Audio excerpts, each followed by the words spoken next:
सपा के राष्ट्रीय महासचिव स्वामी प्रसाद मौर्य का बड़ा बयान। अपनी बेटी भाजपा सांसद संघमित्रा मौर्य के लिए कहा, बेटी अपने बाप को समझ नहीं पाई, जबकि भारतीय जनता पार्टी के बड़े बड़े 30 मार्का नेता स्वामी प्रसाद मौर्य को समझ गए हैं, इसीलिए वह बचपना कर गई होगी, उसको अपनी बात पर पछतावा होगा। स्वामी प्रसाद मौर्य की पुत्री भाजपा सांसद ने अपने पिता को जल्द भाजपा में वापसी को लेकर मनाने की बात कही थी। चुनाव आयुक्त की नियुक्ति के लिए बनाए जा रहे कानून, जिसमें सीजेआई को बाहर रखा गया है, इसको लेकर स्वामी प्रसाद मौर्य ने भाजपा पर हमला करते हुए कहा कि ये केवल मनमानी करने के लिए है, क्योंकि चीफ जस्टिस ऑफ इंडिया जब से आए हैं, संवैधानिक परंपराओं के आधार पर वह हर जगह व्यवस्था को ठीक करने में लगे थे। भाजपा का लोकतंत्र में विश्वास नहीं है, लोकतंत्र को खत्म करना चाहती है, संविधान को भी बदलने की तैयारी है, देश को बेचने की शुरुआत करती है, इसलिए देशवासियों को भारतीय जनता पार्टी से सावधान रहने की आवश्यकता है। समाप्त किया है काले कानून थे ब्रिटिश काल के, अब उसमें भी दिक्कत आ रही है। अन्याय के लिए बता रहे हैं, अभी तक चले आ रहे, तब न्याय देंगे 2023 में हम विधेयक लाए हैं। देखिए, कानून पहले भी था, थोड़ा बड़ा घुमा करके बाबाही लूटने का ड्रामा है, इसके सिवाय कुछ नहीं है। कानून को इम्प्लीमेंट करने वाला कि अगर नियत साफ है तो पहले इतने कानून थे कि उन्हीं कानूनों के बिना पर हम प्रभावी कार्रवाई कर सकते थे। केवल थोड़ा नाम बदल देना और उसमें से कुछ शब्दों का हेरफेर कर देने से नया कानून नहीं होता।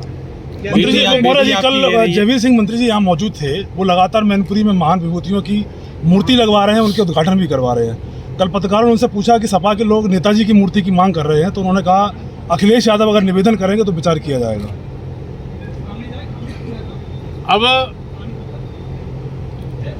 अंधा बाटे रेवड़ी अपन अपन का दे। भारतीय जनता पार्टी की नज़र में नेताजी मुलायम सिंह यादव जी महापुरुषों की श्रेणी में नहीं आते होंगे, क्योंकि इनके महापुरुषों में वीर सावरकर आते हैं और साथ ही साथ नाथूराम गोडसे आते हैं।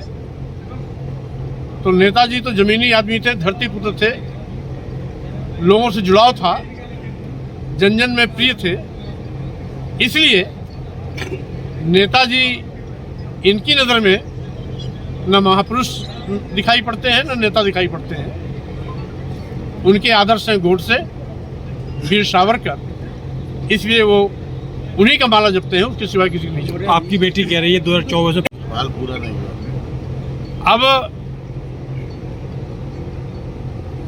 बेटी अपने बाप को भी नहीं समझ पाई है, जबकि भारतीय जनता पार्टी के बड़े बड़े 30 मार्का नेता स्वामी प्रसाद मौर्य को समझ गए हैं, इसलिए वो बचपना कर गई होगी, उसको अपने बाप पर पछतावा होगा। सब पूरा विपक्ष एक होकर इंडिया बनाया है, उसको घमंडिया बोल रही है, क्या कहेंगे?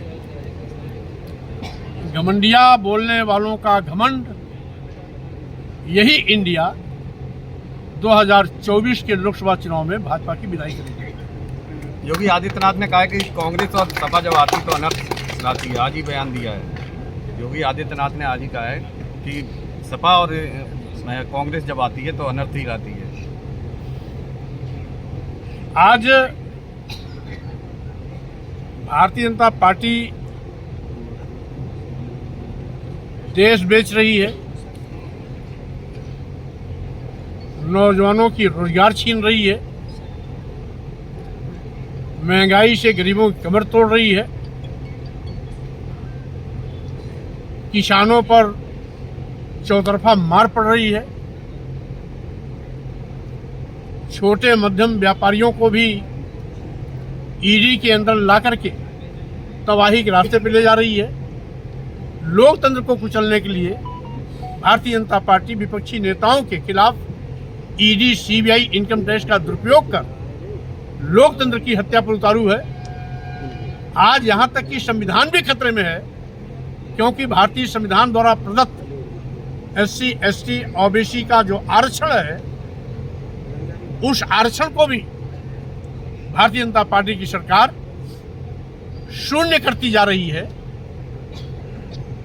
और आज तो सच पूछिए तो पूरा देश खतरे में है, संविधान खतरे में है, लोकतंत्र खतरे में है। इसलिए लोकतंत्र बचाना है, संविधान बचाना है, देश बचाना है, तो 2024 में भाजपा को सत्ता से भगाना है। जो चुनाव आने वाला है उसमें प्रत्याशियों को लेकर या दावेदारियों को लेकर राष्ट्रीय अध्यक्ष से कोई बात हुई आपकी अभी तक? देखिए, कुल मिलाकर के जब विपक्ष की सभी पार्टियां एक प्लेटफॉर्म पे आ रही हैं तो सभी मिलकर के सीटों की बंटवारे की भी बात कर लेंगे। ये हमारा घरेलू मामला है, बीजेपी को चिंता नहीं करनी चाहिए।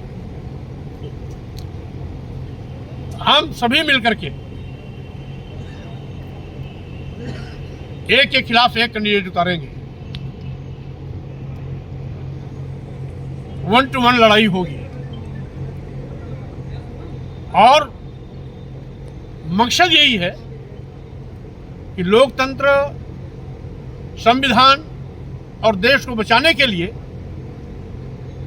हम अपने ईगो को दरकिनार बाहर करेंगे, राष्ट्र हित सर्वोपरि को मान करके हम आपस में सीट का बंटवारा भी कर लेंगे। आज़ादी से जानबूझकर हिंदू ग्रंथों पर उंगली उठाते हैं।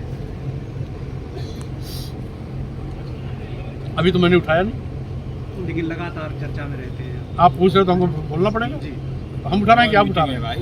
अब क्योंकि सत्ता पक्ष कहता है तो हमारे चुनाव आयोग की टीम में सीजीआई को शामिल नहीं करना क्या दर्शाता है? चुनाव आयोग के उसमें सीजीआई को शामिल नहीं किया जा रहा है। चुनाव आयुक्त आयुक्त की नियुक्ति के दौरान जो उनकी समिति में होते थे उनको अलग कर दिया गया, कैबिनेट मंत्री वहां पहुंचेंगे, उनको करेंगे। विधेयक पास किया ना?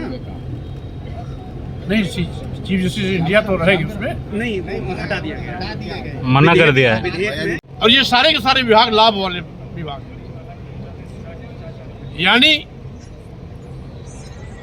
भारतीय जनता पार्टी की सरकार आज केवल अदानी और अंबानी की तिजोरी भरने की चिंता में रहती है।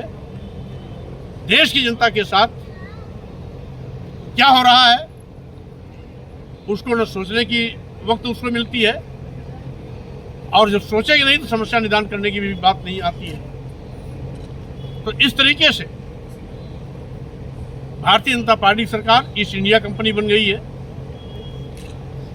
ईस्ट इंडिया कंपनी तो अपने देश के प्रति वफादार थी, भारत को लूटती थी, लेकिन इंग्लैंड के खजाने में जाके जमा करती थी। मोदी की सरकार तो एक ऐसी ईस्ट इंडिया कंपनी से बढ़ गई है जो पूरे देश को लूटती है, और लूट का पैसा देश के खजाने में नहीं बल्कि अदानी और अंबानी की तिजोरी भरने में लगाती है। दुर्भाग्य है कि सबका साथ, सबका विकास, सबका विश्वास का नारा देकर के इन्होंने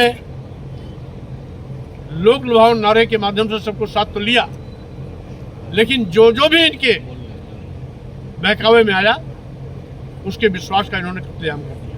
Jaswant telecom mobile repairing, parts एवं मोबाइल एक्सेसरीज के थोक विक्रेता। हमारे यहाँ कुशल इंजीनियरों द्वारा हर प्रकार के Samsung, iPhone, Nokia, Vivo, MI, Honor, Oppo, Motorola आदि मोबाइल की बेहतरीन रिपेयरिंग की जाती है। अब आप अपना मोबाइल रिपेयरिंग कराएं विद ओरिजिनल पार्ट्स के साथ।